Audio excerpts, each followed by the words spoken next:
In this video, I'm going to provide a short introduction to some of the concepts related to files, file systems, and disks. These are important concepts for anyone that wants to do some computer forensics work because they provide a lot of the basis of what you're going to be analyzing. I'm going to use the presentation slides just to sort of go through this video, but you should go through them on your own because I'm not going to touch upon every single slide here.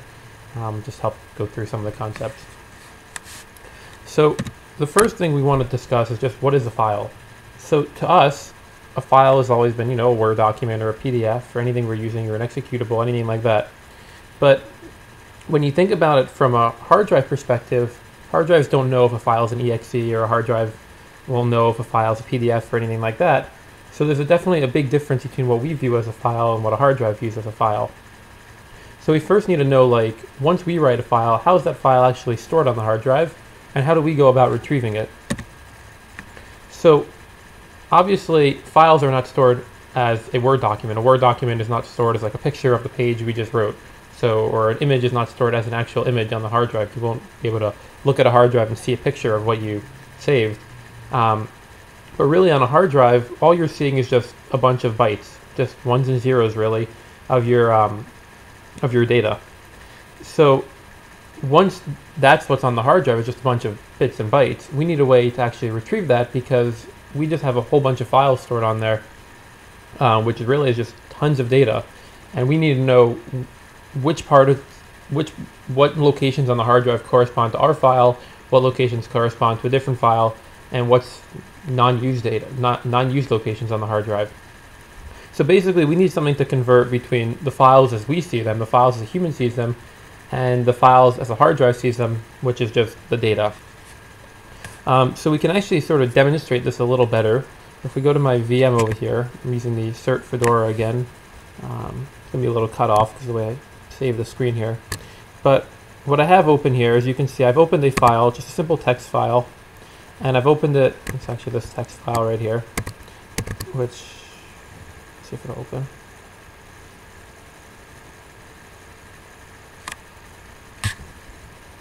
Yeah, so basically I have a text file I wrote, and all it is just says this is a simple text file. And what I've done is gone ahead and opened it with a hex editor. And a hex editor shows you the low-level bytes of a file. So if you look over here, you can see these are the low-level bytes of the file. And on the right is how the hex editor converts it to ASCII text so that we can read it. So on the right side is what we actually see when we look at a file, but the left side is a much closer representation of what a hard drive actually has. Obviously on a hard drive, it's actually converted one step further from hexadecimal to binary, but this is much closer to what the hard drive sees. And obviously when we look at that, that makes no sense to us. This is not human readable data right here. It's just a bunch of numbers and some letters. So what we're going to need is we're going to need some way to convert this stuff right here into human readable text. And then obviously if you think about this on a much larger scale, the hard drive will just be composed of tons of this data because it's all the files we have just on the hard drive in what we would think is no specific order. So we need something that looks at that can take our file and say, okay, if this is the file they're looking for, then this is where it's stored on the hard drive. These are the bytes that correspond to that file, and that's what we should give back to the program. So back to the slides here. Yeah. So what we use to sort of convert between the human readable text and the hard drive view of a file is what's called the file system, and that's basically the middleman between us and between the hard drive. And the file system is going to be responsible for organizing all the data. So if we have a whole bunch of files, the file system will be responsible for putting it somewhere on the disk so that it knows where it's located and it knows how to retrieve it. And it knows how to keep track of what space on the hard drive is available and what space is used up so that it knows if I make a new file where I can put it on the hard drive. And obviously there's going to have to be some order to the way the file system works because it needs to be able to keep track of all our files in an efficient manner so that when we request a file, or when, say, Microsoft Word requests a file, the file system knows where to look for it and where to find it. A brief analogy for this is just like in a medical office where they'll have a filing system where all your medical records, well, all the medical records for everybody that's ever been there is stored by last name, right? So whoever is responsible for going into that filing cabinet and finding your records will know that okay, if I'm looking for someone with my name, so say Kaplan, they'll know to say, okay, we're looking for the last name beginning with a C, so let's look in this section. So to a file system on a computer can know based on the file they're looking for where to look and everything like that. So like we said before, file systems need to know how to create a file, to need to know how to delete a file, and then maybe more importantly, once the file is on the hard drive, it needs to know how to retrieve it. So again, if I want, say, a PDF, the file system needs to know where that file is located. There are a whole bunch of different file systems. They're OS dependent. You will not find one file system used by everyone. And one component that you'll see in most file systems is basically an index that will say, okay, here's a list of all the files that are on the drive and here's where they're located. So that if I'm looking for, say, file A, I can go down the list and say, okay, here's file A in the index and here's the location in the disk, so that's where I need to give back. And similar to a phone book and how it works, and that you look up the last name and you get an address. So to a file system, you look up the file name and you get the data location. And just to sort of explain this a little further, I'm going to just talk briefly about a simple file system, FAT32, really just the FAT file system. And just so you can sort of understand the general makeup of a file system. Obviously, newer file systems are going to be more complicated than this, but this is good for a general intro. So basically, FAT has three components. It has the file allocation table, the data blocks, and directory entries. The data blocks are the simplest component. That's just the actual parts, that's the actual locations on the hard drive where all the data is stored. So all the actual physical data for all our files are going to be stored in the data blocks, and obviously that'll be the largest component of the file system. There'll also be the directory entries, which is basically what we were talking about. That's the address book or the index of all the files on there.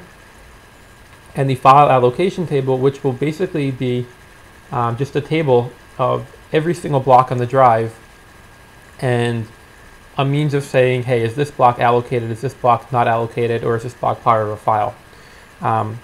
So we use that to determine if, say, I need to write a new file to a drive, I can go down the file allocation table and say, okay, here's a bunch of data blocks that are unallocated, and I can use those blocks for my file. And well, I'll show you how that works. So I'm going to just sort of skip the actual details of this. You can read this on your own, but we'll look at an actual diagram here of what it looks like. So like I said, we have the three parts: the directory entries, the data blocks are over here, and here is the FAT file table, the FAT allocation table here. So let's say we're trying to write a file called recovery.txt, right? So here we're going to make a directory entry for the file. It'll have the file name, and that file name, in that entry, it'll contain the file name and then the first block in the file. So if it's a large file, it may take up many blocks on the disk. So the directory entry will contain the location of the first block. So here you can see it's cluster 300. So if we go to cluster 300, we can see that it contains recovery.txt, or really the beginning of recovery.txt. What we'll then do is use the file allocation table to look at where we can find the following blocks for that file. So the way this table works is in block 300, we'll know what the file system will do is put the location of the next block in the file. So here you can see that the next block is 301, and if you go to 301, we put recovery.txt there also.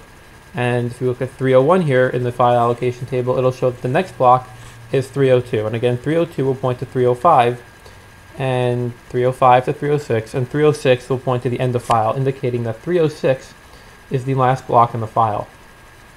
So you could see that basically we use the file allocation table to not only tell us which blocks are allocated, but to sort of link us through a file. So we could say, here's the first block of a file, and we can use the table to find the next block of the file, or to find out if something's the last block of the file. You can also say, for example, 299, you can see here is a 0.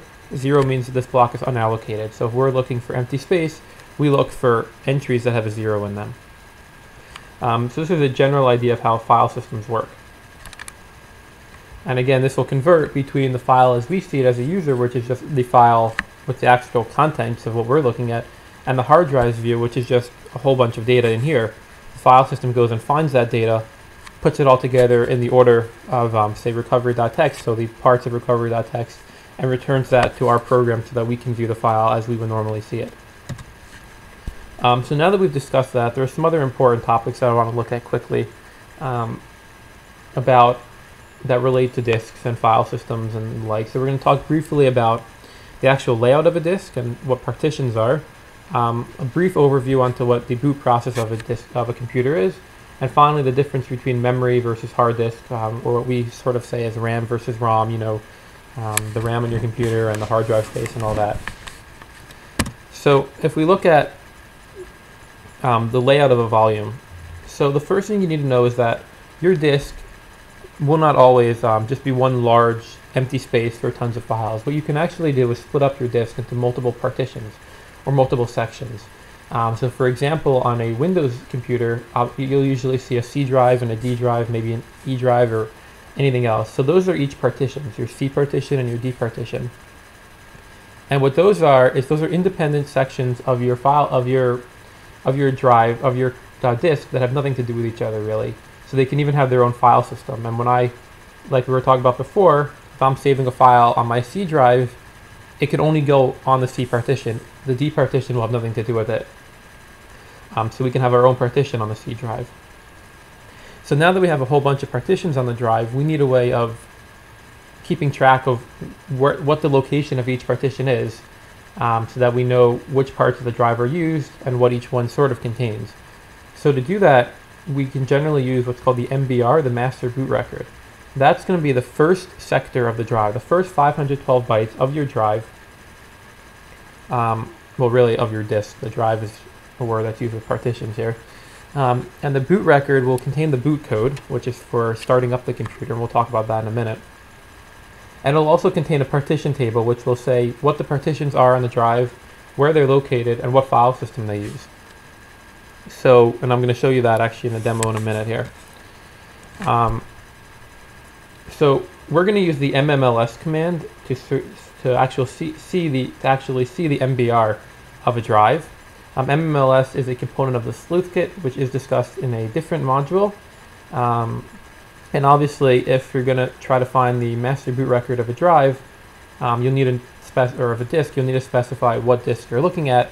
So if we're looking at, say, a Linux computer, the hard drive is actually usually specified as dev/SDA. That's your first hard drive. So /dev is all the devices on your computer, and then SDA will represent your first hard drive. If you had another one, it'd be SDB. Another way to do this would be to actually take a copy of the first 512 bytes of your disk. Like we said before, the MBR is the first 512 bytes. So if we were to actually just make a copy of the first 512 bytes, we could then go ahead and look at what's contained in that 512 bytes and sort of see the same thing. And the big warning is don't modify anything in the MBR. If you mess up your partition table, you won't be able to boot your computer. If you mess up the boot code, you definitely won't be able to boot your computer. So on the next slide here, I do have some examples, but I'm going to show you this sort of live and hopefully it'll work. So the first thing we can do is use the MMLS command. We're going to have to use sudo because we can't read our hard drive as any user. We have to be root.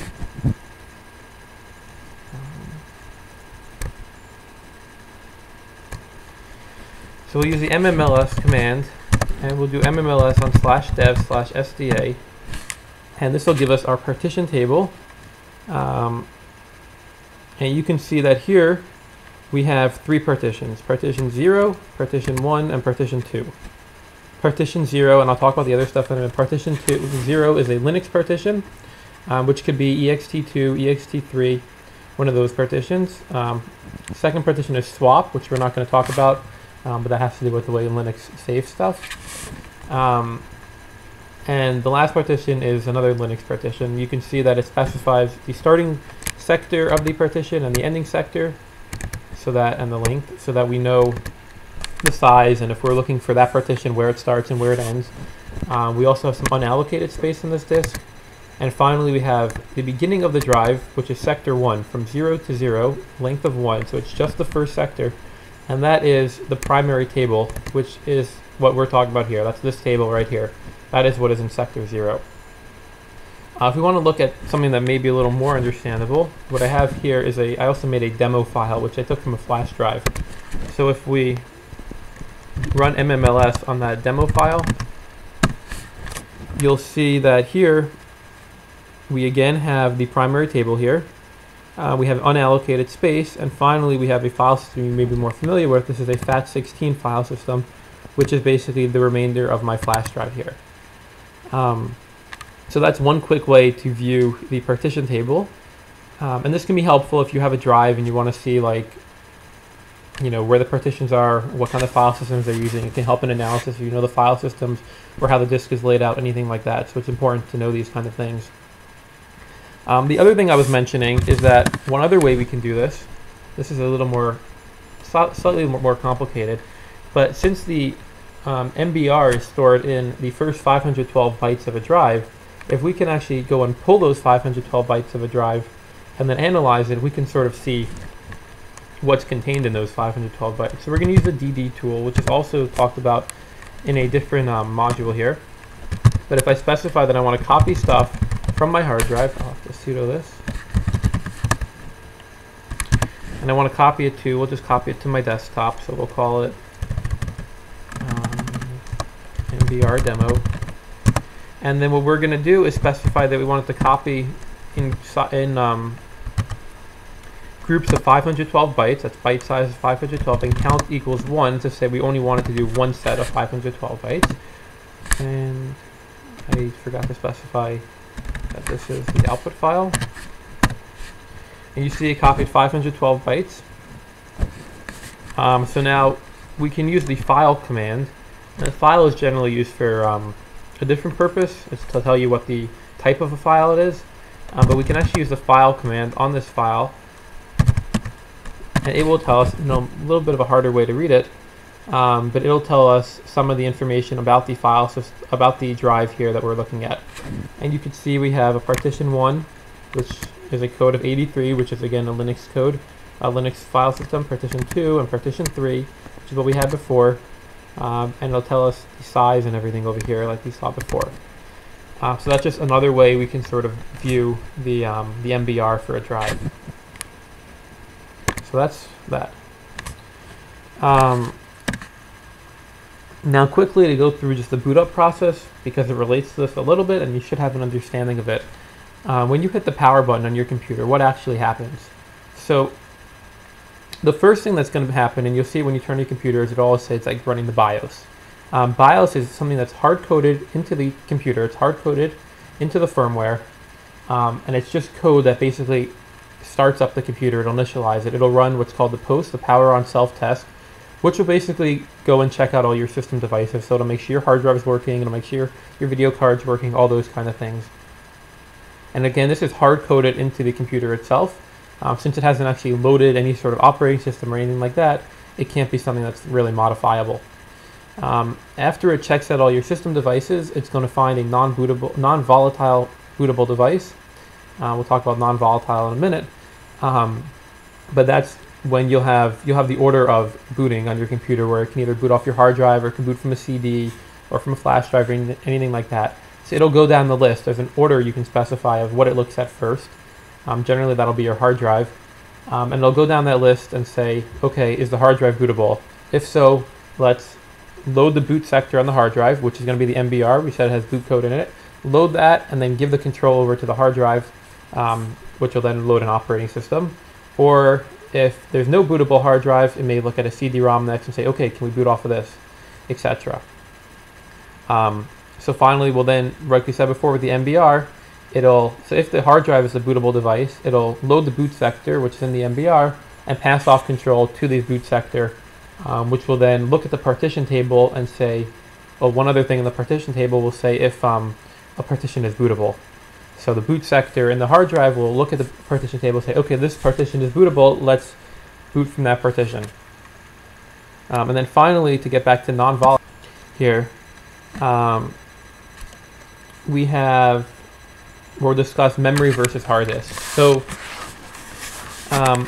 memory versus hard disk is basically your two types of storage on a computer. You have your memory, which is going to be what we think of as our RAM, and your hard disk, which is kind of your hard drive. The hard disks are more for long-term storage, so it's to save basically everything you'll ever use on your computer. And this is what's called non-volatile. which means that it can retain data without power. So say you shut down your computer, your hard drive still maintains everything on it. On the flip side, we have memory, which is your RAM, which is more temporary storage, and it's volatile, meaning it can't retain data without power. So when you shut down your computer, you lose all your volatile memory. And that's for more things that are currently being used. So for example, if you have a file open that you're presently modified, that'll be stored in RAM. Or any open programs or processes you're running right now, anything like that, that'll be stored in RAM. And when you finally finish with that file and you save it to your drive, it'll be saved there forever, basically. That'll be saved to your hard disk, and then when you need to access it again, it'll be pulled back into RAM. That's pretty much the basics of all these topics. We talked about file systems, files, hard disks, memory, the booting process, all those kind of things. I do recommend you go through the slides by yourself and do try out the MMLS tool. If you look at the sample challenge, it talks about that there. So that's pretty much it for now. I hope you learned something from this.